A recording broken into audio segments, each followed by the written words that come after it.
Frédéric Serrière, je suis consultant expert sur le marché des seniors et le vieillissement démographique pour les entreprises. On aide les entreprises à développer des stratégies pour faire face ou profiter du vieillissement démographique et créer des produits et vendre des produits aux seniors. On vient de finir une étude avec des psychologues où on a redéfini un petit peu à notre humble niveau la pyramide de Maslow.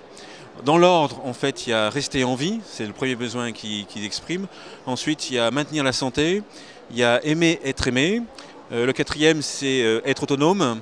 Le cinquième, c'est continuer une activité qu'ils ont toujours fait. Ensuite, c'est le plaisir pour finir et la sérénité. La Silver Economy, en tout cas le mouvement qui est autour de la Silver Economy, peut répondre à ces besoins des seniors dans le sens qu'elle fédère en fait les différents acteurs et qu'elle mélange des technologies, des connaissances qui sont différentes.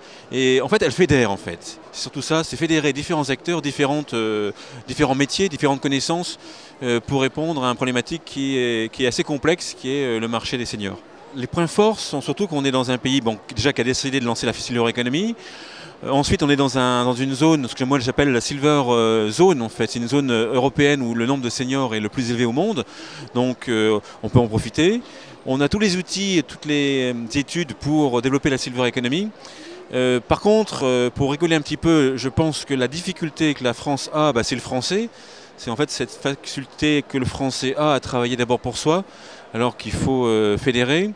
Autre difficulté, ça va être la distribution, c'est qu'il n'y a pas de canal de distribution pour vendre des produits et des services aux seniors. Je pense que ça va être les deux freins à la Silver Economy et à son développement dans les prochaines années. Pour moi, la croissance, c'est donc déjà fédérer les acteurs, trouver une solution pour diffuser les solutions et les produits pour les seniors, et surtout, c'est focaliser les investissements ou les aides aux investissements sur les PME qui en ont grandement besoin, celles qui vont créer l'innovation, celles qui vont créer l'emploi, tout en maintenant l'emploi en France. Et oui, en fait, c'est bien cibler les aides dont les entreprises auront besoin.